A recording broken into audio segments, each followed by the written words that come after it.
What is going on, everybody? Welcome in to the reveal of the number 24 team in my 2023 NFL Power Rankings, as we're going to take a deep dive into the New Orleans Saints.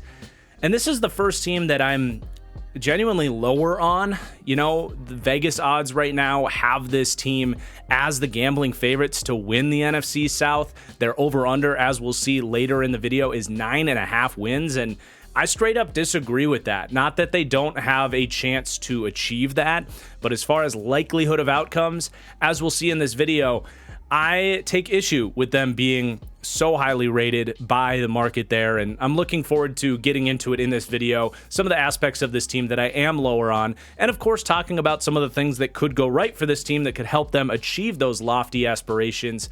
Definitely going to be an interesting one. Before we do get started, though, if you could do me a huge favor and just take a second to hit that like button down below. It's a free and easy way that really supports my channel. A lot goes into this series, and it's really important to me that these videos do well because it's all I have time for this summer. So please do hit that like button, and if you enjoy, make sure you subscribe. Join me on this quest for 100,000 subscribers, and make sure you don't miss any of these deep dives as we go. But let's start things off, as we always do, by taking a look at this team's offseason. What were their key subtractions and additions? And this team definitely had a busy offseason. Of course, at quarterback, they are making that big decision to bring in Derek Carr. Definitely going to be a long conversation to be had about what he's going to bring to this football team as they move off of Andy Dalton, who actually played quite well for this team last year, so that'll be interesting. They trade off Adam Troutman to Denver, but they do bring in Foster Moreau in free agency, and as long as his cancer recovery continues to go well, which it sounds like it is, thank goodness, you know, that's pretty much a push, if not an upgrade. So I like that. And then they do lose substantial pieces on the defensive line. So Shai Tuttle is going to head to Carolina, David Onyemata to the Falcons. Members of this division did not like playing against those guys and decided they wanted to sign them up for their team. So I do think those are pretty substantial losses. Kentavious Street also ate up almost starter reps for them on the interior as kind of a pass rushing type of interior player. And Marcus Davenport, of course, former first-round pick that this team traded a couple of firsts to acquire, and you know, that long-term didn't really work out. He heads to Minnesota, so that's going to be a big conversation, is what can this defensive line look like this year? And then they also lose Caden Ellis, who was a really good linebacker for them. Again, a division foe. The Atlanta Falcons saw what he did, and they were like, yeah, we'll take some of that. So really significant losses on the defensive front for them. And then we're still waiting to see if Alvin Kamara is going to face suspension for his shenanigans in Las Vegas. So we will, I suppose, discuss that a little bit further. Some less concerning departures listed there: Mark Ingram, Marquez Callaway, Jarvis Landry, Chris Harris Jr. was still kicking around for this team last year. PJ Williams, probably the most substantial of these unconcerning departures, and safety Justin Evans. So certainly a lot of snaps on the way out, but a hefty list of additions as well. We mentioned Derek Carr. They bring in Jamal Williams to certainly add some stability to this running back room, along with Kendre Miller, the rookie running back out of TCU in the third round. Theoretically, getting Michael Thomas back with a massive question mark required next to his name in the wide receiver room. We mentioned Foster Moreau, and then it's not like they just let guys leave in free agency on the defensive line. They did bring in some pieces. They draft Brian Brzee in the first round. They signed Nathan Shepard and Colin Sanders. Not insignificant contracts for those two, both 3 years, around 12 and 15 million respectively. 12 for Sanders and 15 for Shepard. And then they add Isaiah Foskey in the second round out of Notre Dame. So draft capital, free agent capital was very much spent on that defensive line. We'll see if I think it can make up for those losses later on in the video. Some smaller additions: Jake Haener, drafted in the fourth round out of Fresno. They got a Fresno State heavy quarterback room with Carr and Haener. A.T. Perry, a fun, big-bodied receiver in the sixth round. They bring in Brian Edwards as well, who's got some familiarity with Derek Carr. James Washington at wide receiver, a bit of a forgotten name these days, but someone that I think can still play a little bit. They draft Nick Saldiveri in the 4th round. Billy Price, they pick him up. He started at center for the Arizona Cardinals. Wasn't horrible, kind of a sneaky good addition by this scouting staff. And then Jordan Howden, a safety in the 5th round out of Minnesota. Go Gophers there. So obviously this is a team that easily could have kind of hit the reset button, so to speak. We know what their salary cap strategy is. They always want to push the can down the road. And yet again here, really kind of going for it, trying to win this division with bringing in Derek Carr and definitely spending money and draft capital to replace the pieces they lost. But the pressure really is going to be on this coaching staff that I want to take a deeper look at here with Dennis Allen and Pete Carmichael to help this team take a step up from mediocrity, which is where they were last year. And for me, Dennis Allen is at best for me, and I think many Saints fans, in a bit of a 1 foot in, 1 foot out outlook, if you will, where you look at what they did last year, and it certainly wasn't what you would have hoped for from Dennis Allen stepping in the first year after moving on from really the legendary Sean Payton. And I do think you can look at Dennis Allen and say, yeah, they had a lot of shakeup on the offense with the quarterback room, and this was a team that dealt with a lot of injuries. And I really have no doubt about Dennis Allen as a defensive mind overall. But it is Dennis Allen's job now as not just the defensive coordinator, but as the head coach to make sure that this team has the chemistry and really a cohesive game plan to have this team together in unity in that things complement each other, whether that's the game plan or individual skill sets within the game plan, and making sure the whole organization is on the same page with how they're going to win football games. And I'm not sure that that was in place last year. And I think that's really where you look at Dennis Allen and say, is he someone that can take a step up as a head coach with some of these new pieces and really get all of the puzzle pieces put together in the right way? Or is he just another one of these great defensive minds that doesn't necessarily have that CEO's mentality to orchestrate a full football team? So I am very curious what Saints fans think of me ranking Dennis Allen as the 31st head coach in the NFL. Coming along with that, pretty low ranking in terms of overall coach and culture. They're going to be in that tier 5 of overall coaching culture, which again is towards the bottom. Just a lot to prove for me for Dennis Allen. I do have a ton of respect for him as a defensive mind, which I'll talk about in just a second. But again, I don't think you are blown away by the job he did running this organization last year, and he has a lot to prove. But as you look at what he accomplished as a defensive coordinator last year, I do think he got this team looking and feeling a lot more like those typical Dennis Allen defenses down the stretch. And they were playing really good football on that side of the ball, despite losing a lot of players for injury. And before he was hired as head coach, I had the absolute utmost respect for what the Saints were able to accomplish as a defensive staff. We see teams around the league trying to replicate the scheme and coaching style that this team brings to the table. So I do still have a lot of respect for how Dennis Allen can elevate this defense with his really 4-2 defense. We still list 4-3. It's just kind of what it is, but it's mostly a 4-2. Not that they won't get into traditional base looks, but this is an aggressive team. They want to get in your face, play press man coverage, a team and a coordinator that is really good at manufacturing phantom pressure with different stunts and blitzes that can get an offensive lineman to block air and confuse the numbers, and you end up with a free rusher on the opposite side. I love the way that they run traps on the back end. They'll have a guy show blitz, and then he'll drop right into the offense's hot read, and it really can fluster quarterbacks. So I just think the aggressive nature of this defense is really frustrating to play against, but they do it in a really smart way. So I do have the utmost respect. I know I keep saying that, but I have an incredible amount of respect for Dennis Allen as a defensive mind. It's just going to be a matter of, is he going to take a step up as a head coach? It is interesting to me that they bring in Joe Woods from Cleveland, who I genuinely felt like did one of the worst jobs as a defensive coordinator out of anybody in the league last year. Cleveland lets him go.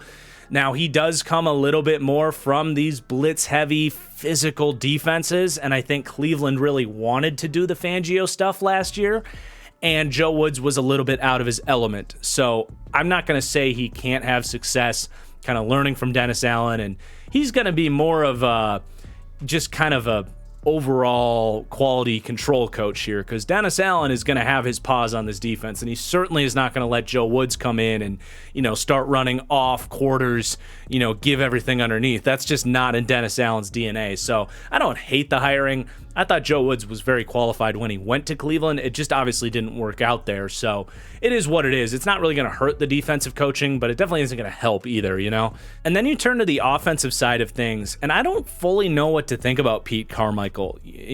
When Sean Payton leaves, myself and many just assumed, okay, this is going to be like 90, maybe 95% of what Sean Payton brought to the table, because Pete Carmichael has been Sean Payton's right-hand man for like 2 decades, since 2006, really since Sean Payton arrived.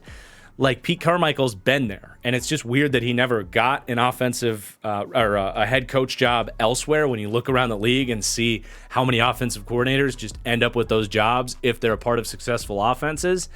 And it just never happened with Pete Carmichael. And I'm not going to say last year was like the reason why or showed us why. Like, I don't think he did a horrible job. I think the passing concepts, especially when they wanted to push the ball downfield with Andy Dalton, they did a good job pulling the right levers at the right time. It wasn't anything sensational. Where I really felt the drop-off was in the run game, actually, where I've always felt like Sean Payton's offenses did a great job of mixing things up like a boxer in a boxing match, almost like knowing when to go counter, when to go power, when to go trap and outside zone. They really varied their run game, and they were always schemed up and blocked up appropriately. Didn't feel that way in New Orleans in Pete Carmichael's offense last year. So I don't know. I still think it's good coaching, at least in the passing game. A lot to prove in the run game. But needless to say, this is not Sean Payton running the offense here, and that very much was felt last year. But schematically, it is still very much Sean Payton's offense, of course, which is very much pro style in the modern sense of how you would describe it. Early Sean Payton, you might say it was a spread offense. But as the rest of the league has gotten to a lot more shotgun or a lot more wide zone stuff, you look at the Saints offense, Pete Carmichael's offense, Sean Payton's offense, and it's a lot more pro style in the sense of a lot more under center, a lot more quick passing concepts, those traditional West Coast concepts on early downs, much more of a head up blocking scheme, downhill running, as opposed to that sort of Shanahan style wide zone offense. Still a scheme that can work, but it requires a quarterback that can, in the traditional sense, make the correct reads, as opposed to a lot more of these RPOs or play action stuff where it's much more simplified, streamlined reads. And that hints to bringing in a veteran like Derek Carr, who has run a similar offense under John Gruden. As far as Carmichael's concerned, I don't think he's on the hot seat or anything like that, but it certainly could have been better, I think. So kind of a fascinating coaching staff to discuss and rank because we had so many expectations that these guys could really take over Sean Payton without missing a beat, and that definitely wasn't the case in year one. So a lot of eyes on Dennis Allen and Pete Carmichael this year to prove that this is the right group for the job. Before we go any further, I got to tell you guys, Underdog Fantasy just continues to up their game as the best place to play fantasy football. I've already loved their daily pick'em contests where you can string together lineups selecting player stats to go higher or lower, and if you hit up to 5 of those selections, that's 20-1 payouts, and that's not just NFL. If you're going to MLB games, it's a great way to make sure you're keeping your eyes on the game and fully invested. They also have the biggest best ball competition in the world with Best Ball Mania for this year,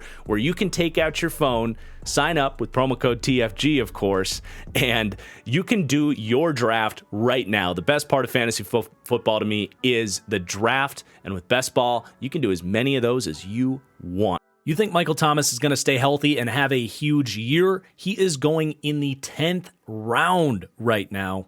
You can draft him right now at Underdog via Best Ball. And now they even have season-long pick'em where you can go in and select higher or lower on season stats for the same payouts as the pick'ems we described earlier, up to 20-1. I love Underdog Fantasy. They've been so great to work with, sponsoring this channel as well. So you can go support the sponsor of this series at Underdog Fantasy. You support my channel as well if you sign up with promo code TFG. And they will match up to $100 on your first deposit. That's $100 of free play at Underdog Fantasy with promo code TFG. Go check it out. I know you guys are going to like it. But now we're going to get into the roster portion of this video where we're going to rank each position group, how they stack up against the rest of the league. And we are, of course, going to start with the quarterback room, led now by Derek Carr, who the Saints bring in from the Raiders. And if you want to know the primary reason why I'm not convinced that the Saints should be divisional favorites, this signing has got to be at the top of the list. Now, I get it. I get signing Derek Carr. You have some existing talent on this roster. Your division sucks. You want some presumed stability in the quarterback room that you haven't had since Drew Brees left. The reality is Derek Carr was hard to watch last year. He's always been a timid passer from the pocket, and I've had those criticisms of him for years and years, but all of the reports that he wasn't getting along with the new coaching staff, with McDaniels, and that he had kind of broke mentally, it completely showed on the field, to the point that his already timid, scared approach as a passer that I've been critical of Derek Carr for years, it escalated to the point that he was offering backup level quarterback play last year, and ranking him 20th here is an optimistic outlook of what you could get from Derek Carr. It could easily be worse than this. And I think one of the biggest problems with the theory that the Saints will be a better football team this year is that they are going to certainly get better quarterback play. And that's just not the truth. I mean, there's not a single piece of film, stats, analytics that could tell you that Derek Carr was a better quarterback than Andy Dalton last year. And look, I get it. Like, from a process perspective, Carr has been much better over the last 3 years than Andy Dalton has. And I'm not even going to say that Andy Dalton is certainly a better quarterback than Derek Carr this upcoming season, or that it was some horrible move to view that as an upgrade. But the point I'm trying to make is, it's not as simple as, oh, the quarterback play is going to be better, therefore the Saints will be better, because I'm fairly certain, actually, that Derek Carr won't play better than Andy Dalton did for the Saints last year, where Dalton was low-key slinging it, man. He was making big-time throws. He was extending plays, unlike Derek Carr. It's, seriously, the signing of Derek Carr is not this savior of the organization that, to me, the gambling odds and the hype from Saints fans indicates. To me, this is much, much closer to the Commanders bringing in a Carson Wentz, who's losing confidence, bringing in a Baker Mayfield, who had lost his confidence. To me, you've got to revive Derek Carr just to get him back to being a plus starter. You know, sure, I agree. You go back a couple years and he is a better quarterback than Andy Dalton and would be a nice quarterback to get here, right? He was, you know, playing in that Kirk Cousins, Dak Prescott level, which is borderline a franchise quarterback. But that is not what we saw from him last year, in a arguably better situation with a comparable O-line, better playmakers with Devontae Adams. And he didn't just play poorly, he got benched and then later cut.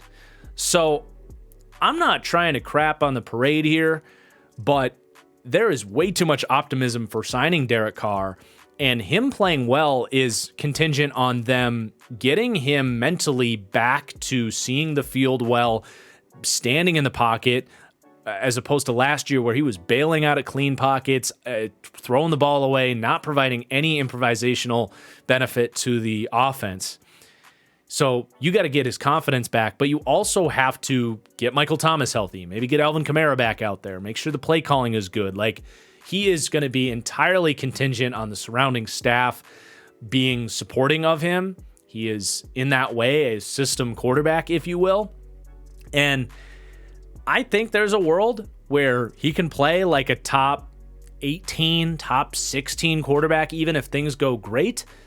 But then what? right? Is this going to take you to a Super Bowl?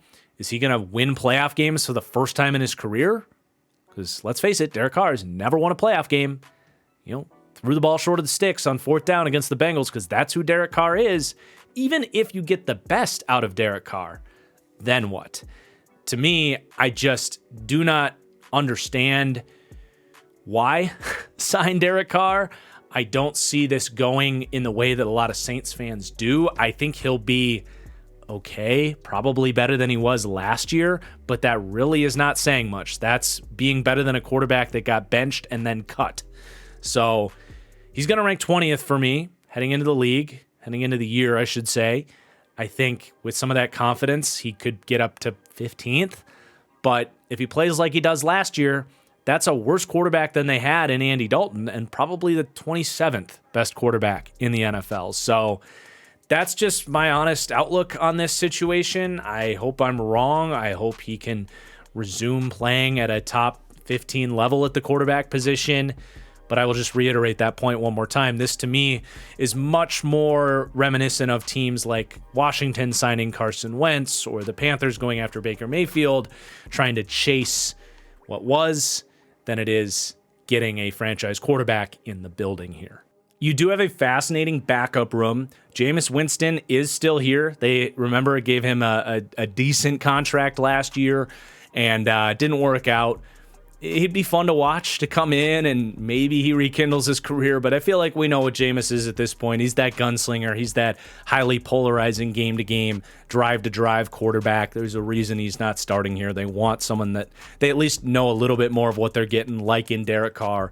And then I like the Jake Haener pick. I really do. I see a lot of similarities to Derek Carr in his game. I don't think he's got the arm talent that Derek Carr has, which is good, not great.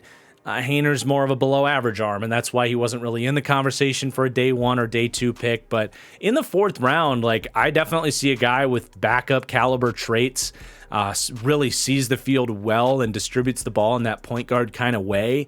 And if Carr gets hurt and Jameis is a train wreck, I think Haener could be a decent sort of option for them in a 1 or a 2 game stretch. To maybe keep their season alive in a critical situation. Definitely someone to keep an eye on for being what we described. And then Taysom Hill's still in the building.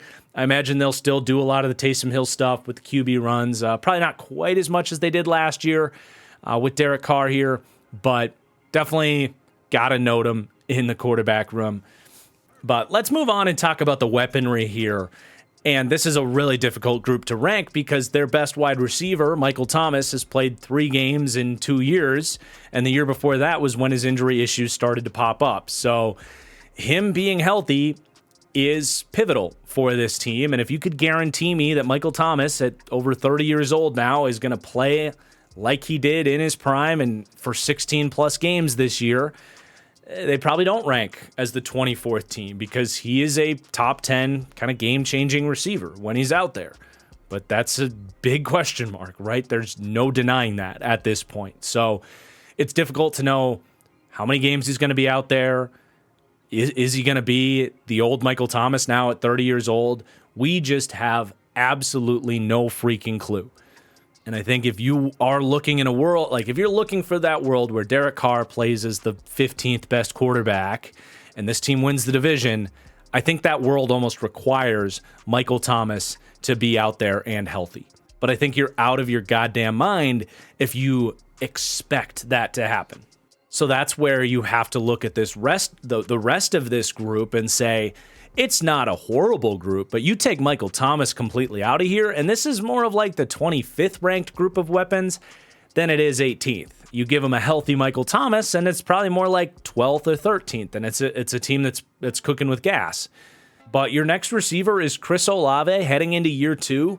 You love what Chris Olave showed you. You got no doubt that he is going to be he's going to be their most impactful wide receiver outside of Michael Thomas, right? So he is a great deep threat. I want to see them get him going deep more often than they did last year, but he's an excellent route runner in the short to intermediate. He did actually establish a great chemistry with Andy Dalton. You're hoping that he can build that with Derek Carr as well. He was great running stop routes and comebackers and digs, attacking the middle of the field. He's a great short route runner as well. He's not the best guy with the ball in his hands. He's a very slender player, so he usually goes down on first contact. And he's not some amazing contested catch ball winner on the outside or on the inside either. He's going to make some splash plays because he's got such great ball skills. But if a good DB is going to get his hands on him after the catch, it can disrupt his ability to secure that catch. So he's not a perfect receiver. It's why I've never always viewed Chris Olave as a guy that could be a true number one. But as a number two, I think he's already established as honestly one of the best number twos in the league. And I'm not going to say it's impossible that he could be a number one, but I think he's got to prove that, he can be a dominant ball winner type. And I just don't know if that's going to be in his tool belts with his size. And it just kind of is a trade-off because that lack of size gives him the speed and the separation ability. But that's why you're really hoping Michael Thomas can get healthy, right? Because Michael Thomas is kind of the opposite, where he is such a dominant ball winner. If you need a guy on 3rd and 6 to just beat a DB by a half an inch of separation and come down with a well-placed slant or a dig route or a stick route, that's what Michael Thomas does at his best. So these guys could really be a dominant complementary group of skill sets, but you got to get Michael Thomas out there healthy first. And until that happens, it's a what have you done for me lately league, and Michael Thomas has done essentially nothing for this team lately. And then if that can fall in, you have really, in theory, the perfect third complementary piece to those skill sets in Rashid Shaheed, who in his rookie year as an undrafted pickup flashed incredible deep ball ability. This was one of the steals, if not the biggest steals of undrafted free agency last year, was the Saints finding this guy. Shaheed out of Weber State, really from the second he got on the field, showed what he can do. Now, totally kidding here, but I think he had one of the most egregious misutilizations of the New Jersey rules that we've seen yet, changing his number to 22. But hopefully he can overcome that adversity and still be good like he did show in his rookie year.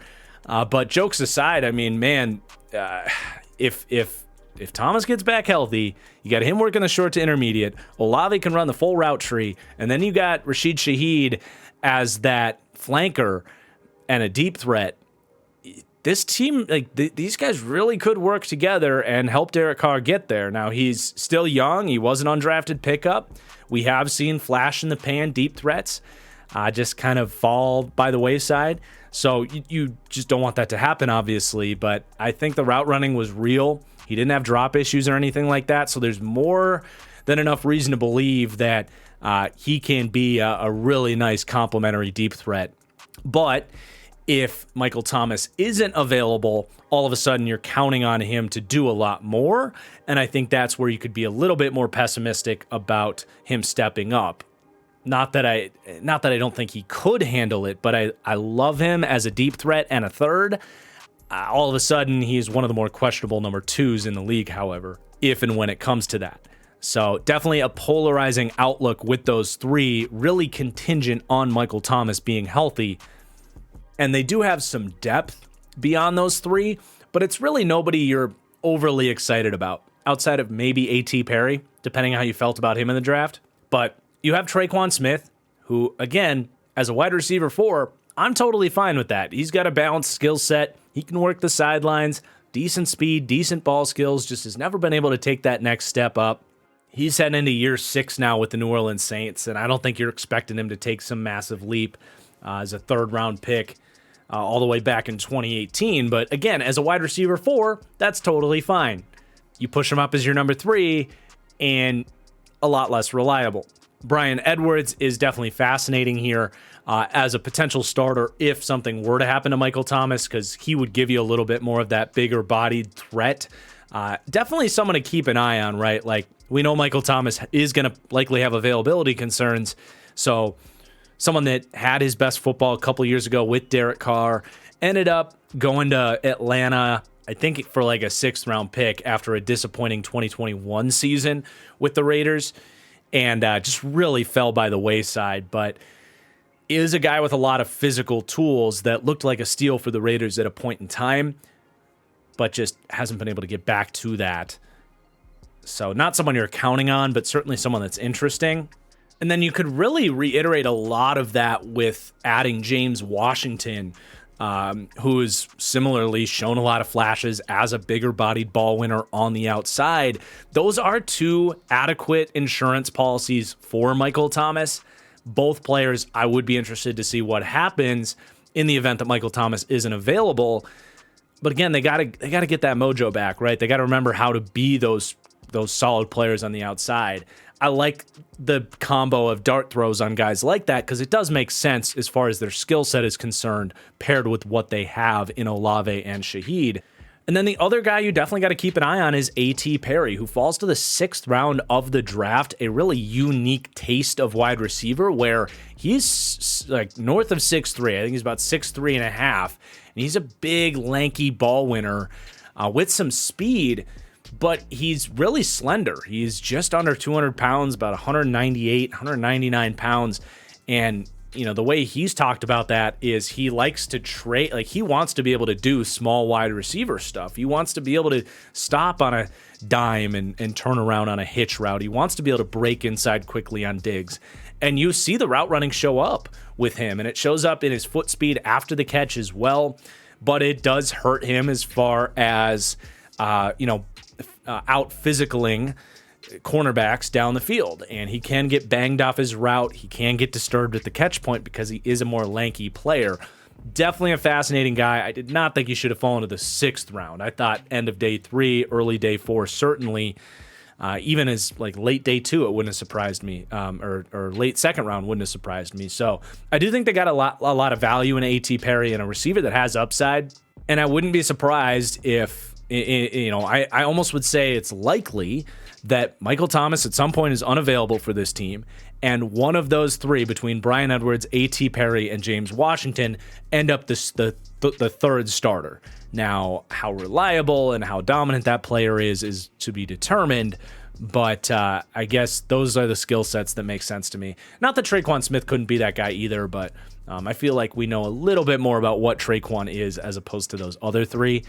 Maybe that's unfair to Traquan, but will be an interesting room to monitor, to say the least. So I do expect those to be the 7 that make this team. I think Kirkwood could get in the mix. If they want more of a slot option, however, you could go with Lynn Bowden, who they picked up, or Kiki Kuti, 2 guys with explosiveness. Wouldn't be stunned if one of those guys made it. But it's certainly a fascinating, polarizing wide receiver room. Very contingent. What this group's going to look like is very contingent on if Michael Thomas is there. You get to the tight end room, and I think it's a 2-starter group, just like we saw last year, where it was Juwan Johnson and Adam Troutman. But this year it's going to be Juwan Johnson and Foster Moreau. I like Juwan Johnson, man. All this guy does is make plays. It isn't always consistent. He's not some established star at the tight end position, but was a big-bodied receiver coming out of Oregon, so he's still learning the position. He blocks his ass off, even if he doesn't have great play strength, but those wide receiver skills definitely show up, and it helps him that he gets to run routes against linebackers and safeties where he really does separate. He's got strong hands, and I think he'll outsnap Foster Moreau ever so slightly, because when you get into passing situations, he's the guy you want out there. And the arrow could even be pointing up for him just because he is relatively new to the position and he does seem to get better every year. But even if he doesn't, quote unquote, get better, I think what he is an asset to this passing game, especially for Derek Carr, who's had that kind of converted wide receiver tight end type in Darren Waller his whole career, or the majority of his career, rather. Juwan Johnson not quite as big and fast as Waller, but used to finding that guy throughout his progressions. So then you also have Foster Moreau, who I'm a big fan of. Foster Moreau, talk about the chemistry with Derek Carr is there, and he always to me was just waiting on an opportunity to be a starter with Darren Waller ahead of him. Was so underutilized in the passing game at LSU. He's a good athlete. He's a willing blocker. Not the strongest guy in the world, but I do think he showed his best football last year, and he was diagnosed with some form of cancer, but he seems to be doing well. He's out there practicing in OTAs, so that's great, and I really, just for, obviously from a personal point of view, you're cheering for the guy to overcome that, but from a career point of view as well, this is... He's, again, not a true starter, but this is more of an opportunity to be their starting Y tight end than he had in Las Vegas, because Juwan Johnson's going to be more of that flex tight end. So I think he's going to have some success here. I've been stashing him on my dynasty teams for a long time. So I could see him having 450, 500 yards, 4 or 5 touchdowns, just a good, solid season for a quasi-starting Y tight end. I like the move. I think he can be a slight bit more athletic version of Adam Troutman. You got some decent tight end depth. You know, you got Taysom Hill is going to do his thing, right? He's just kind of that positionless player. He's a underrated blocker. He's a really difficult guy to catch. He's a factor in the whole picture here. It's just he's not bringing you anything consistent on a week-to-week basis that you can, I suppose, know what you're going to get from like a statistical output point of view, but they have different ways they want to use him, whether it's as a pulling blocker, whether it's giving him a jet sweep, obviously the quarterback stuff. So I don't feel the need to talk about Taysom Hill. Just know that I understand, Saints fans, that he's a handful. He's a really good ball carrier. And they want to find creative ways to get the ball in his hands. Jesse James has bounced around the league. He'll probably make the team as a fourth tight end. Big-bodied dude. Miller Forrestall and Lucas Kroll, I don't think we'll make it. But we do now have to have another kind of frustrating conversation about Alvin Kamara. Again, this is a group that is really difficult to rank. There's kind of a reason why they come in towards the middle of the league at 18th. But Alvin Kamara is an even more frustrating conversation than Michael Thomas, maybe, because he might be suspended this year. I don't know. The court dates keep getting pushed back. They seem to expect that he's going to finally see that suspension that never came last year, so I guess we're still waiting on news of that. At this point in time, I'm expecting a 6-game suspension to start the year, but who the hell knows, right? He could be out there the whole year again. The other frustrating side of the coin here is he's regressing fast. It's a guy that has really had a heavy workload here. He's getting up there in age. He's 28 years old, and when you count his receptions, he's at about 1,800 to 2,000 touches in his career, and we know the beating these running backs take and how quickly things can just fall off. And from what I saw from him last year and even the year before that, he's still a good route runner. He still has incredibly secure hands. He still turns up field really quickly, but he's not making that first guy miss with the efficiency that he did in his prime. And that's the massive difference between prime Alvin Kamara and maybe Josh Jacobs, for example, or maybe Antonio Gibson, who received similar grades as receiving backs. I think he's reliable. He's not going to be a bad receiving back, but is he an explosive game changer like he once was? I think it's pretty unlikely between his regression and the suspension that he's going to alter the course of this team's season. Maybe he has a rejuvenation in there, and that'd be great, because if he can do that and Michael Thomas can get back out there healthy and play in his prime, this just might be, a top 10 group of weaponry. But man, it is hard to know if you're going to get that, and it certainly feels unlikely at this point. And that is why they invested in this running back room, right? They bring in Jamal Williams, who's a super secure receiving back, sure hands, really good pass protector. They draft Kendre Miller, who had, I would just, to be optimistic, say he had some Alvin Kamara-esque flashes with some of his jump cuts in space and ability to make guys miss. Certainly not with the consistency of Kamara, but there's something in there. And then Eno Benjamin as well, who just had a complete fall from grace. Last year was on the Cardinals. Heading into the year, looked like a top 15 scat back type. And then they ended up releasing him midway through the year. Even though he was playing pretty well, Houston didn't really want to use him, and now he's in New Orleans. I still think Eno Benjamin can play, especially in the receiving game. So they are clearly, trying to hedge their bets a little bit and make sure they have some more options in the receiving game for if and when Alvin Kamara is not available. So it's a very difficult roundabout conversation to have on this Saints team. And I think this group right here is the most integral, critical part of this roster that is going to make or break the hype that this team has right now, because in the world where Michael Thomas and Kamara are out there, you've got a really dynamic group of weaponry, something that can truly elevate Derek Carr, maybe even back to his peak form where he is the 12th best quarterback in the NFL. And all of a sudden you're cooking with this offense, right? But there's a very easy world where Michael Thomas is unavailable in September, Alvin Kamara is suspended, and this isn't the 18th group of weaponry. This is a pretty lackluster group where you're asking Olave to be a 1. You're asking Shaheed to be a 2, which are not comfortable positions for those guys. And you're asking any number of those pieces as depth to step up. And that's where you get last year's Derek Carr, where he's the 25th best quarterback in the league, throwing to a bottom 8 to 10 group of weapons. And I think we end up with something in between there. But there's certainly a floor with this group that I think is under-discussed. So that's going to be the most fascinating thing to see play out for this Saints team. But let's continue through the rest of this roster. We're going to revisit these running backs now as we talk about the rushing threats here.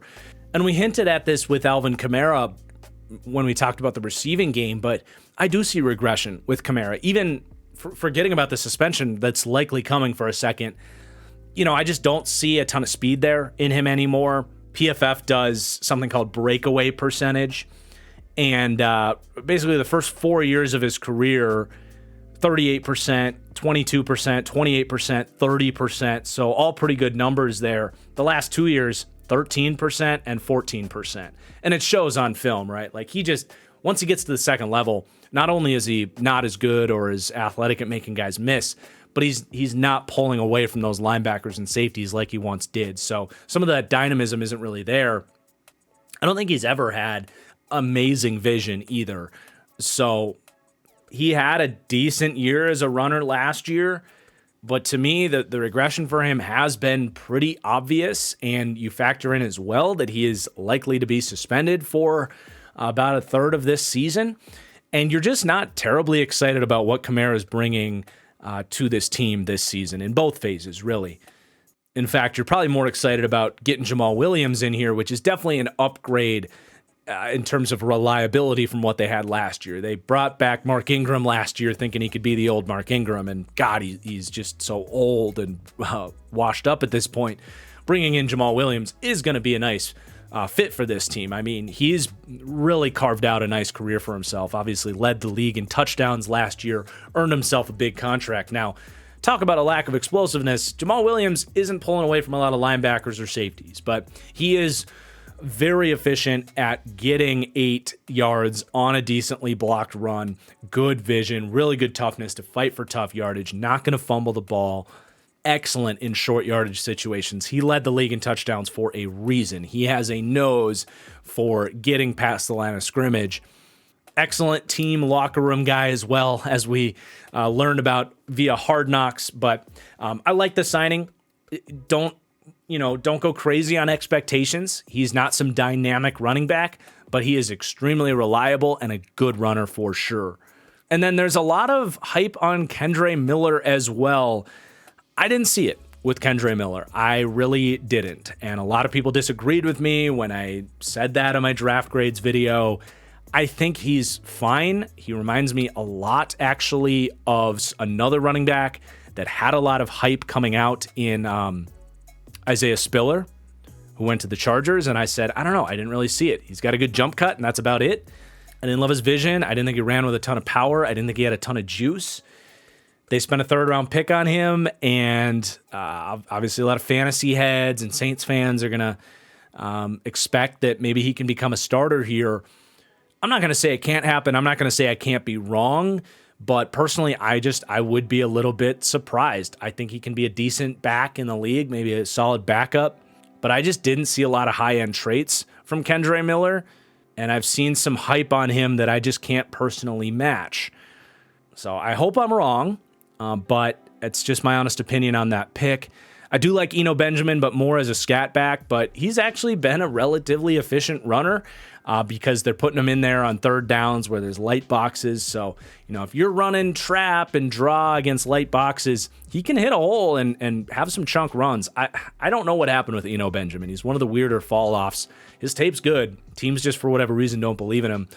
So overall, it's still a good running back room. It's just kind of in this cluster of good running back rooms that are going to help this team do what they want to do, but not necessarily excel the group into greatness, if that makes sense. I think Jamal Williams is certainly going to be this team's leading rusher this year, assuming that Kamara's suspension comes in.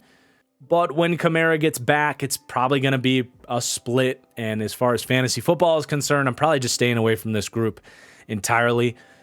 They're going to rank 19th as a group there for me. And then with the QB run multiplier, Derek Carr is obviously not giving you anything, but they do get a 1% boost, which puts them tied for 15th, because I do still expect them to put Taysom Hill in there, because they'd be silly not to. That's what he's best at, is the Wildcat stuff, where he is a legitimately effective threat.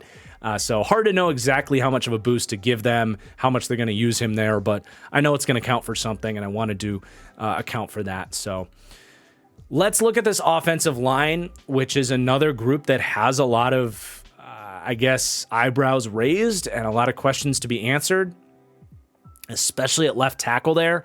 So they're going to rank 22nd for me in pass blocking, 20th for run blocking. It's a middle-of-the-road group for me. And if Trevor Penning can settle in what is effectively his rookie year after dealing with injuries last year, he was a first-round pick that this team gave up a lot to go get. They gave up that future first that ended up being the pick that gave Jalen Carter to the Eagles. So they gave up Jalen Carter for Trevor Penning. Keep that in mind. That's a lot to live up to, similar to how they gave up Jair Alexander to the Packers for Marcus Davenport. They don't have the best record of the picks that they give up in these aggressive trade situations working out for them, but obviously part of that is the other team drafting well with those picks. Anyway, a lot of this team's season hinges on Trevor Penning because I think because they gave up so much for him, they're going to try and be patient with him, even if they have a good backup in James Hurst, who's at this point a much more reliable pass protector. But you talk about Derek Carr, who's gotten used to having Colton Miller at left tackle, who has, like I said earlier, maybe the worst pocket presence in the league. He might have the worst pass protecting left tackle in the NFL this year. It's not guaranteed to happen, but it's a risk to put this out there. I mean, he's very similar in a lot of ways to the other Northern Iowa product, Spencer Brown out of UNI, who has had a lot of issues at right tackle for the Bills. Similar in that both those guys out of UNI are ridiculous athletes, ridiculous run blockers. I think Penning especially is going to be a great run blocker for this team. But when you want to talk about technique in pass protection, play strength in pass protection, being just as good moving backwards as he is moving forward. There were questions about him coming out at UNI. In limited looks last year, he struggled in pass protection. And to just assume it's just going to work this year, that's not, as we know with offensive line, that's not a given. He's got to learn to protect his chest. He's got to learn how to set his feet and anchor. He's got to learn to use his hands much better. All around, improvement required for Trevor Penning. And that's obviously going to be a huge question at that also critical left tackle position. Now, they do have James Hurst. They bring him back.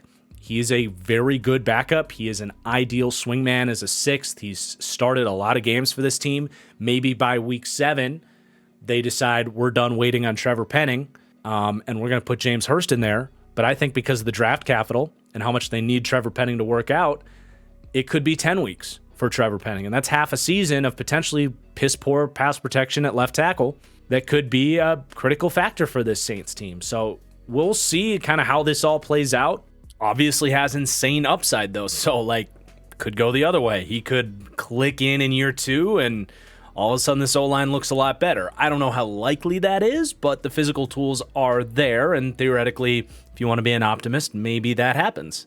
Beyond him, you got good players, especially at right tackle with Ryan Ramczyk, who's one of the best right tackles in the NFL, certainly top 3 now with Tristan Wirfs heading over to the left. Did kind of have a down year last year, but was a rough year for this offensive line all around. I don't think he's the most incredible athlete when he has to go against the higher athletes at the tackle position, like TJ Watt. I know TJ Watt does this to pretty much everybody, but he made Ryan Ramczyk look like just a guy out there last year. He had a couple other games against the Rams as well, really struggled. But it's nitpicky. He's typically a really sound pass protector. Those 2 games were kind of anomalies on his season. And he's a really physical run blocker as well. So you love what you have there. You have no questions about right tackle. And you don't really necessarily have questions about the interior pieces either. It's just a question of like how good they truly are. You know, Andrews Pete has been a mainstay at left guard, has famously made Pro Bowls off of name value as a former first-round pick for a Saints team that's had very good offensive lines, but he's incredibly mediocre. In fact, he has games where he turns into a turnstile. He's one of the rare 6'7" guards, and it just works against him a lot of the time. He doesn't have the best athletic feet. That's why they moved him into guard, and that leverage hurts him. So certain matchups can really just get him on his heels and get him reaching, and he lacks leverage, and it hurts his ability to get leverage in the run game as well. He's physical. He's a high-effort dude. He's not a horrible run blocker, but he's kind of week to week and not the best option at left guard, to say the least. At center, you love Eric McCoy. Rock solid, second-round pick, has been a kind of a top 10 to 15 starter really since he was drafted into the league. Has yet to kind of take that step up as a premium center in the NFL as far as driving guys off the ball or week-to-week consistency and pass protection, but certainly your second-best option. He got a nice contract extension here for a reason, and you got no questions there.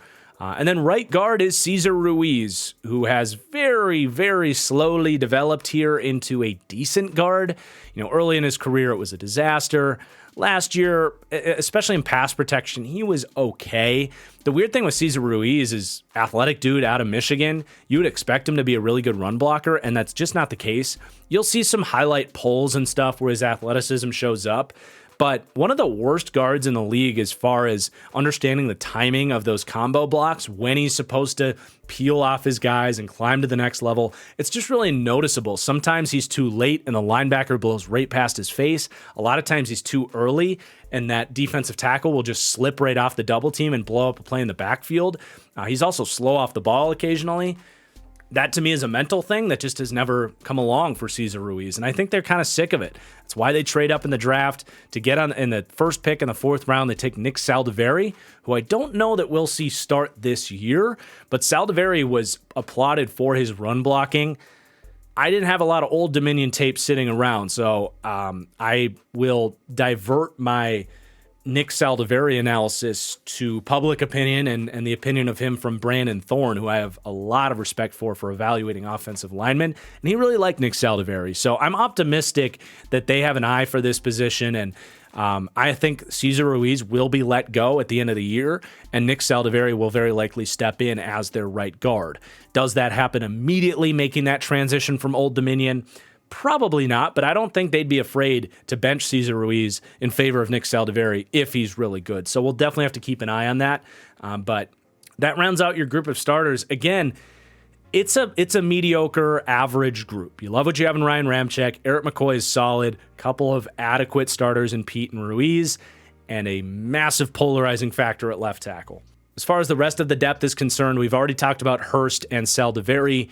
The tackle depth falls off pretty quick. You got Storm Norton and Landon Young. One of those two will probably make it, but you don't want to see them out there.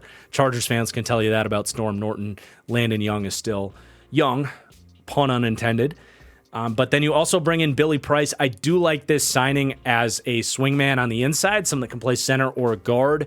Quietly, Billy Price, who was a complete first-round bust for the Bengals, has turned into an adequate, really replacement-level starter type. I thought he was okay for the Cardinals last year as I was watching his tape. And, you know, if Eric McCoy gets hurt or you're tired of Cesar Ruiz or whatever, I think you can plug Billy Price in there and he won't be a complete liability. You also have Calvin Throckmorton, who's gotten some starts here. He's a smart player, but he's just one of the least physically gifted offensive linemen you'll find, so it provides his limitations. Lewis Kidd got a start last year and was pretty bad. So there's your depth. It'll probably be Hurst, Norton, Price, Saldiveri, and Throckmorton as your five pieces that make this team. So you put all that together, and to me, the passing game should be okay. They ranked 19th, and obviously if the weaponry is good, the quarterback play will be better, and maybe Trevor Penning can figure things out in year two at left tackle, and This could be a fringe top 10 passing game in a best case scenario, but I think there's room for this to go south too and be the 25th, 26th best passing game as well. I'm also pretty pessimistic about the run game, man. I don't think the blocking is anything special where they ranked 20th. Again, the running back room is fine, but not overly explosive. Other than when you have Taysom Hill in there, you're not really changing the numbers with the read option. I don't think their coaching is all that great there. So they rank 27th for me in run game. Overall, they come out with the 27th best offense. I just see a pretty mediocre unit there. I really do, with a lot of question marks. Will they be better than last year? Yeah, probably, but that's not saying much, right? This was a pretty damn bad offense last year too. So there's your Saints offense, I think painting a pretty good picture of why I'm not quite as optimistic on this Saints team as many out there. But let's talk about this defense, where it's definitely better, and it's obviously got great coaching. But there's some question marks here as well, especially with this defensive line, where this is low-key one of the worst defensive lines in the NFL. I mean, you got the name value of Cam Jordan there, but he's also a guy that has seen severe regression in the last couple of years. Still a great run defender because he's a 290-pound edge with, plays with a mean streak, and he's always been a great run defender. That's not changed. But as far as his pass rush production, he's been just okay the last couple of years. And especially last year, man. I mean, ranking him as a 79 grade, as I do here for pass rush, is highly optimistic based on what he did last year. And he's 34 years old. So I know he had 9 sacks, but man, only 37 pressures on 468 pass rush snaps. That's well under a 10% pressure rate, which is like the baseline for a quality starter is 10%. He was below that last year. So by far the worst year of his career there. The last 2 years before that were better. But there's a world where he's a mediocre pass rusher this year. If he repeats what he did last year, and ranking him as a 79 is optimistic that there's some natural regression to the mean there. But the arrow is clearly pointing down for the 34-year-old. And he's the best they have on paper. Because opposite of him, I see a complete rotation on the edge. To me, Carl Granderson is your day one starter. I know they spent a second-round pick on Isaiah Foskey, but they love what Carl Granderson does as a run defender. He's a big-bodied dude. Also plays with a mean streak. He crashes he'll crash the line of scrimmage down and pinch the run game inside. So they love what he does there. He can even, drop into coverage where his length and athleticism can do some stuff. As a pass rusher, there's not much of a skill set there, but he does have a good get off. He's got length. He's a very poor man's Marcus Davenport, and they felt like they could stay cheaper at that position and get, 85% of Davenport. He's not Marcus Davenport, though, as far as the bull rush and the pass rush ability. And as far as being a starting edge, he's towards the bottom of the league in terms of pass rush ability. That's why they draft Isaiah Foskey. I'm just being honest with my opinions on the Saints draft. I thought Foskey was way overdrafted. I saw him as kind of in that group as a 3rd or 4th round pick where you're drafting a guy to be a rotational third. That's good value to take a guy that can be a third piece of a rotation who defends the run well, can get after the quarterback at a decent clip. But you take him with the 40th pick in the draft, that's saying we expect him to be a starter someday. I just don't see it with Foskey, man. He doesn't have the traits, in my opinion. He's extremely stiff, so there's not a lot of bend. He doesn't have a whole lot of power. The production at Notre Dame was very college adequate for a high-level prospect. I saw virtually nothing from him in person when we were down there for the Senior Bowl, won with one good bull rush and then disappeared the whole week. I was surprised that he was the 40th pick in the draft for a team that really needed something there. And I think there are expectations that over the course of the season, he can become a decent starter for them. Again, I would just be simply surprised if he did that. I think he can be something like Carl Granderson is as a decent rotational third, maybe in time. I don't even know if he's going to do that year one. But yeah, I think they're putting a lot of pressure on him to do something that he's just not physically going to be able to live up to. You also have Tano Passignon, who is really lanky, 6'7", 290 pounds, plays his role well as a run defender and does some decent stuff as a pass rusher. Similarly, as a 3rd or a 4th guy, you're okay with him. And they'll rotate all these guys around. They're going to play physical, but as far as getting pass rush wins from these guys one-on-one, I don't think you can count on any of them to do that. Peyton Turner is the guy that you're hoping year 3 can show some signs of life. I mean, I gave this a horrible draft grade when it happened. I said it was a D. So Saints fans, I do have a record of kind of being on the money with their draft picks, not necessarily being worth it when it comes to what I said about Foskey. But Peyton Turner to me was a 3rd-round guy, big-bodied hybrid edge guy that I had no idea what he was doing as a pass rusher. He's had some injuries hold him back. He's shown some very minimal flashes as a rusher, but I still see him as a tweener that doesn't have any given way that he wins. Decent power, I suppose, but I don't think they expect him to take a big leap in year 3. I really do see this as kind of an LJ Collier-esque whiff. I think he's a little bit better than LJ Collier, but I think they were looking for the same thing, and similarly, they just didn't get it. That's why they spent their first 2 picks on defensive end, or on D-line, rather. Maybe I'm wrong. Maybe he takes that big year 3 leap, but I certainly would be surprised.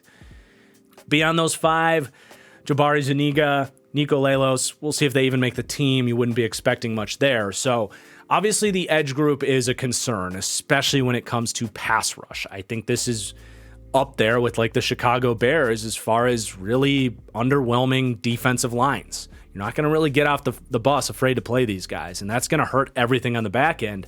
The interior group to me is a little bit more fascinating, honestly, because they signed Nathan Shepard to a substantial 3-year, $15 million contract. He had kind of a breakout year last year at 29 years old for a really good Jets defensive line that did some stuff to scheme him up and make things better on him. They do let him go. I don't think he's a superstar or anything, but it was a decent signing, especially to help this pass rush and to create some push, which is something they didn't have a whole lot of last year. I don't think he's quite David Onyemata, but I think he's better than like what Shai Tuttle was as a pass rusher. I don't know. He's fine. I don't have any issues with that signing, but not going to really elevate this group, and he's not a great run defender. He's more of a gap shooter and someone that's not going to play with a ton of discipline. And then you got Colin Sanders, who's a big-bodied guy, decent run defender. He can hold his gap well, but not a huge playmaker as far as shedding blocks. They asked him to eat a lot of 2 gaps and just kind of be a space eater for the Chiefs, and I think he can hold up there, but really has offered nothing as a pass rusher in his career. He, I would say, 3 years, $12 million was maybe a little bit more of an overpay because I see him as more of just a, rotational veteran type at this point. And he's probably going to rotate a lot with their first-round pick, Brian Brzee. Now, Brian Brzee is the guy I am very optimistic about. I loved this pick. I don't know if he's going to necessarily hit the ground running. He did not have a great year at Clemson.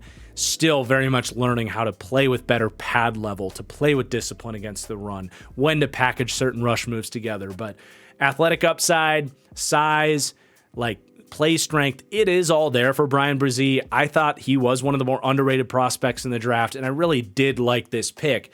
Year 1 impact was always going to be a little bit more of a question mark for me. So, we'll see what he can give them in year 1. I definitely think long-term, he'll be a star defensive tackle for them.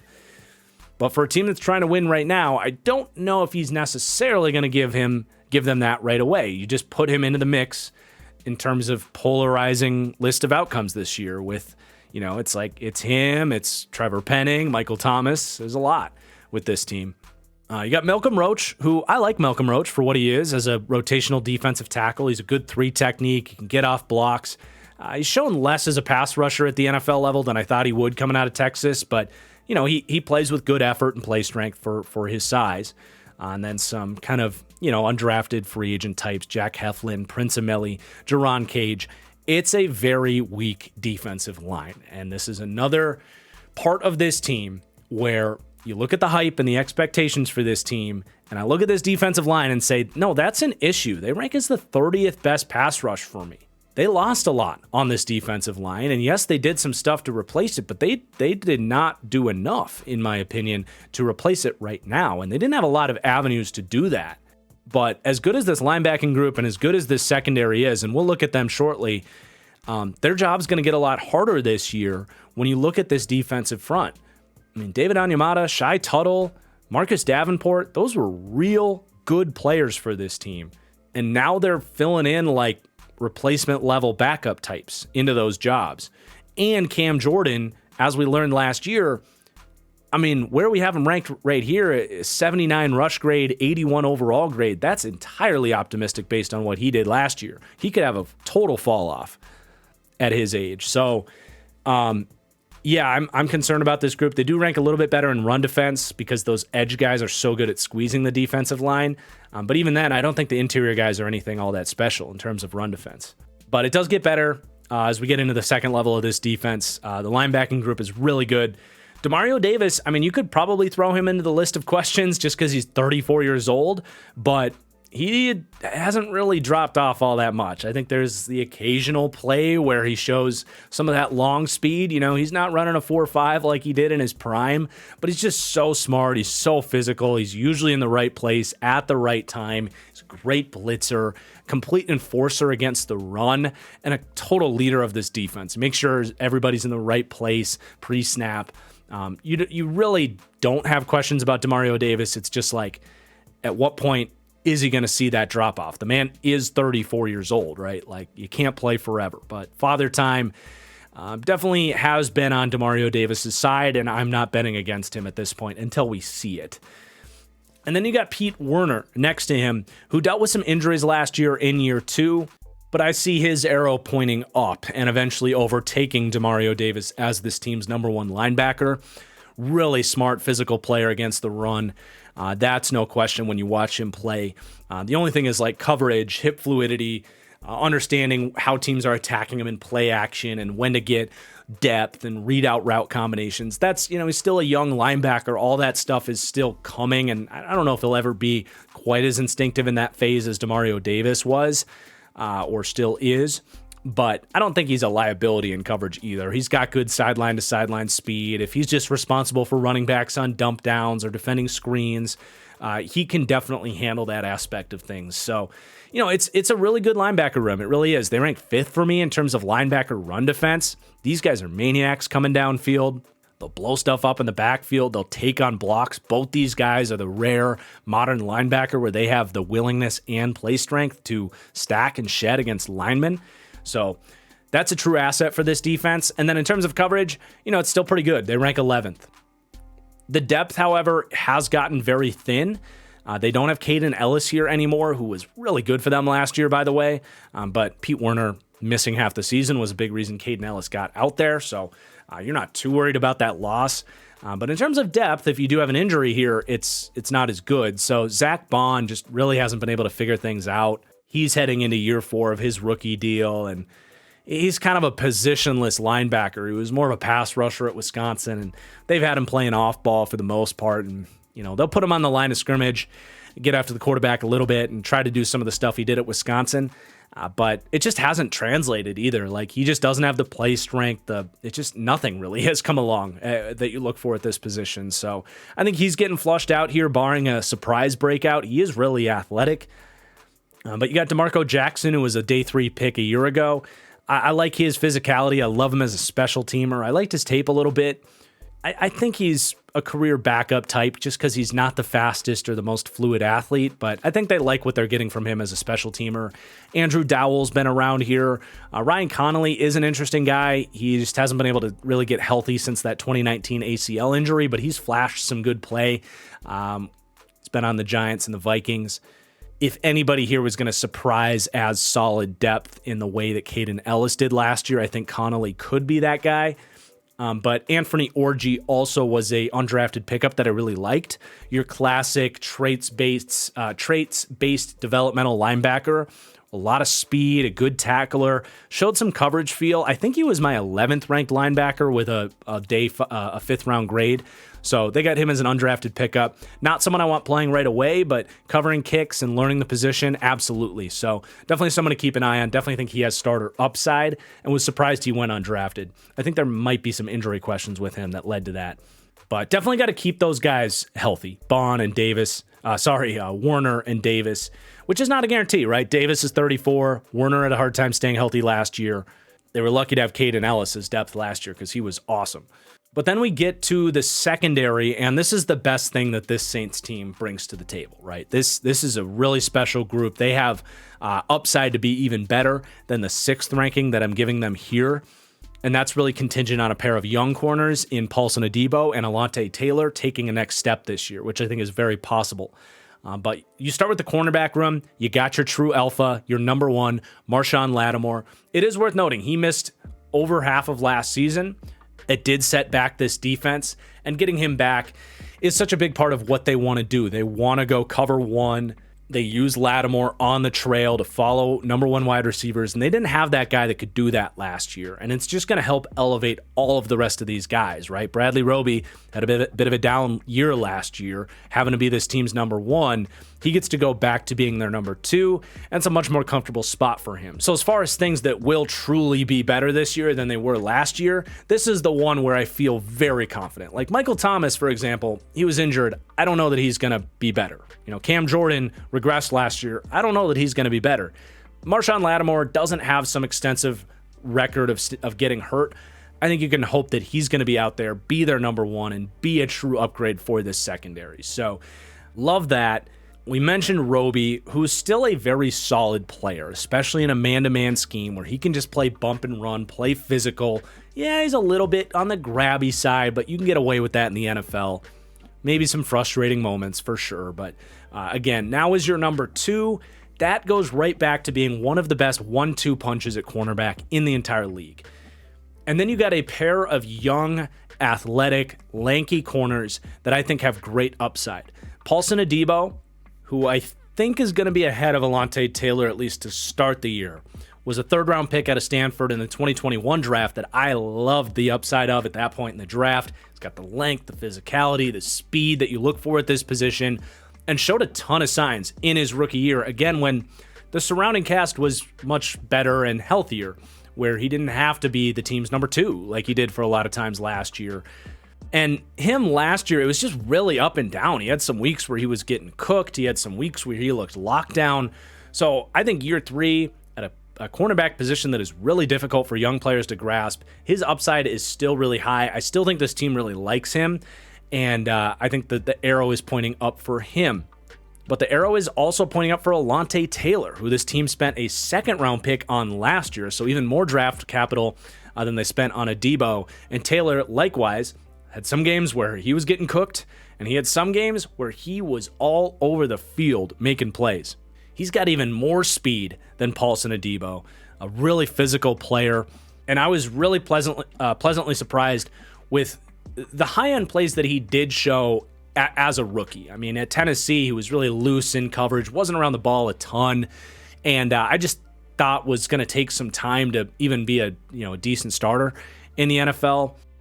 And again, I don't know if the course of his season made him a decent starter, but he had games where you could really tell the traits and what this team saw in him to spend as high of a draft pick as they did on him. So you look at a group that you have an aging Bradley Roby. Lattimore's going to be around here for a few more years. Long term, I do think Adebo and Taylor will fill in. This is probably Roby's last year in New Orleans, but because Roby is still here, you really just need either Adebo or Taylor to take that next step up, and you're filling in truly one of the best cornerback trios in the entire league. But you just need to see a more week-to-week consistency from that third corner position. You're not going to have a true slot here in New Orleans. They mix and match these guys, especially when they have Lattimore on the field. Last year, Chris Harris was much more of that true slot because they didn't have Lattimore out there. But sometimes Lattimore will come into the slot. They don't love to do it with Roby and Adebo because they're not super physical run defenders. I think Alontae Taylor can do a little bit of that. But I'm definitely excited to watch this group. And I think the Saints have the most enjoyable defensive scheme to watch for cornerback play because they really let these guys play physical, play bump and run, be themselves. They say, don't be afraid to be grabby, be physical, talk some shit out there, have fun. And it shows. These guys love to play football for Dennis Allen in this defense. So for all the, negative outlooks that I've painted this year, this secondary, if this team has a lot of success defensively, it's because this secondary is going to be one of the best in the league. And that's before we even talk about this safety duo that with Tyrann Mathieu and Marcus May is a really good combination. Tyrann Mathieu is heading into his 11th year in the NFL coming up here. He just turned 31, so he is crazy young, given his experience, he still has the athletic tools to do everything. And I mean everything. They will ask him to play single high. They'll ask him to play two high. He can rotate down into a hook zone. He can man up tight ends and slot receivers out of the slot. Like, you can literally do anything with him, and he will do that at a top 10 level for the position. He's incredibly valuable.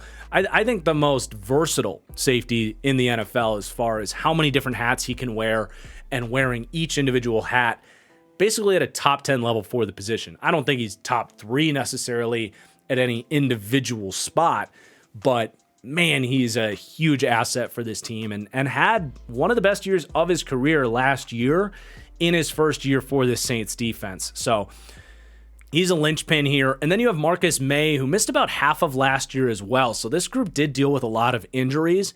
And if this group can stay healthy, they can really exceed what they were last year for sure. But May is a good player. Kind of a weird guy where he's been moved all over the place. He's had his ups and downs, but he's a good tackler coming downhill. He's a good safety as far as playing single high, free safety stuff, decent man-to-man. I guess you could call him a poor man's Tyrann Mathieu in a lot of ways. A little bit bigger, not quite as instinctive in coverage. But both these guys provide a lot of scheme flexibility as far as being able to play single high or down towards the box. And both are reliable in both phases of the game. So it's a really good safety duo, probably top 5 in the league. May has had some availability issues, though, so he's got to be able to stay out there. Missed some time last year and missed about 2/3 of the 2021 season. And if he's not out there, your safety depth does become more concerning. They don't have PJ Williams to step in. They don't have Justin Evans, who played okay for them last year. They're going to be leaning on some different guys here. So JT Gray has stuck around here. I think this is his 5th year in New Orleans. They love him for his special teams. Sometimes these guys just stick around in the locker room and contribute on special teams and actually learn a thing or two about coverage and can surprise. But we just don't know a lot about what he can bring as a coverage player. Clearly last year they didn't feel great about that, going with guys like PJ Williams and Justin Evans instead. They did draft Jordan Howden in the 5th round. I like this pick. He's really athletic. He didn't prove to be a bad coverage player at Minnesota. Just wasn't always a playmaker, right? Like, he wasn't getting beat, but he wasn't around the ball a whole lot. So if they can coach up some instincts and just aggressiveness to go find the ball, there's a lot of athletic tools there. He's a physical run defender. I think he has starter traits if they can coach him up. And I wouldn't be surprised if Marcus May got hurt, if Jordan Howden was plugged in as the starter and he was a surprising day 3 pick. Maybe that's just the Gopher fan in me, but I did like him as a prospect. Jonathan Abram as well is still floating around here. Gosh, what a bust. I don't even feel like talking about Jonathan Abram. He's got no coverage instincts, misses a ton of tackles, loves to run and hit. Should be a good special teamer at least. And then you got Smoke Monday, member of the all-name team, year 2 out of Auburn now. Didn't get on the field as an undrafted pickup last year, but had some fun tape flying around at Auburn. We'll see if he makes the team. We also need to talk about the cornerback depth. I feel like we kind of did that a little bit because we already run 4 deep. But they do bring in Lonnie Johnson, who's kind of a matchup dime back. I thought about listing him there where we have Alontae Taylor as the dime back, because I wouldn't be surprised if they play Lonnie Johnson more than whoever loses the job between Taylor and Adebo, if that makes sense, because Lonnie Johnson can kind of move around and be more of that traditional dime back where he's got some safety experience. He's a big, lanky matchup piece. I like him as a fit here. I really do. I just don't know how much he's going to play. He's had some good tape. It's just been really inconsistent. But as far as a scheme fit, this does make a lot of sense as a 4th corner where they can put him out there and not leave him on really fast receivers or good route runners, where he can just play physical and be himself. So I do think that was a good sneaky pickup, and wouldn't be surprised if he had a career year for the Saints as that sort of PJ Williams role. You've also got Isaac Yiadom. I'm kind of done believing in him. Ugo Amadi is going to be more of that traditional nickel corner, so I wouldn't be surprised if he sticks around here. Instinctive player. I liked him in his zone scheme in Seattle, but just hasn't really been able to find a home. I don't know about the scheme fit, but if they were really looking for a true slot like they were in Chris Harris last year, they might want to keep him around. They got Troy Pride, who hasn't been able to develop out of Notre Dame, and then Anthony Johnson, the Virginia corner. There was 2 Anthony Johnsons at defensive back in this draft. The other ended up in Green Bay. But Anthony Johnson out of Virginia is a big physical press corner who is really slow, but I kind of liked his tape, to be honest. He gets the position. I wouldn't be stunned if in a system like this, he had some success. We'll see if he makes the team. But I definitely see what they like in him. Good technique and physicality. So it's a really fun secondary. I'm glad we got to wrap up with this group because this is where the overwhelming amount of optimism for this team comes from, is just how good this group is and can be if these guys can stay healthy and get a little bit more development from this youth. As far as the run support is concerned, it's fine. You know, Roby and Adebo are a little bit softer run defenders. They don't have that key run defending piece, but it's definitely not a liability either. So let's wrap everything up here, wrapping up the defense first. So they're going to rank 17th for me in pass defense, 18th in run defense. That's good for the 20th overall defense, just because a little bit of that lack of it factor pushing up the averages there. And honestly, I think this can be certainly better than the 20th defense. And I think their floor is pretty damn high because of that secondary and the coaching. But I don't know how much higher their ceiling is, just because that pass rush to me, I don't see a path for this to be anything other than a bottom 6 pass rush in the NFL. I really don't. I'm concerned about that group. I'm concerned about it. You know, for a scheme that runs a lot of man coverage, that's a lot of pressure on these guys, and they can handle it. But I don't know if they can always handle it, right? Like, you want a lot of press man coverage. You want that pass rush to get home within the first couple seconds. And I don't know if that group's going to be able to do it. Now, they'll blitz and they'll scheme around it, but you don't have Marcus Davenport to help out there. You don't have David Onyemata. You don't have prime Cam Jordan like you used to help these guys cover early on the back end. So I definitely have my concerns when it comes to that defensive line. And I think it'll make them a little bit more squishy as a run defending group up front as well. So to tie a ribbon on all this, man, I see a mediocre football team. I see a below average offense that has some significant question marks that certainly could raise them from being a below average offense to maybe an above average offense, being Trevor Penning at left tackle and Michael Thomas, of course. Hopefully those together could elevate Derek Carr, who's a massive question mark in his own right. And then, you know, defensively, I think they're going to be a solid group. And if some guys take some steps in the right direction, this could be a pretty good defense. But that lack of pass rush, I think, is going to neuter the fear factor that this Saints defense has had for years and make things harder on this coaching staff. I do think the special teams is really good. I mean, Will Lutz is a great kicker. These guys do love to run and hit, and they buy into that aspect of the team. So they're going to rank out really well for special teams. But 24th overall as a team that as I put together their strengths and weaknesses, it's weird because a lot of these teams have had long lists here, long lists of strengths, long lists of weaknesses. I mean, their strengths are secondary, defensive coaching, and special teams. Okay.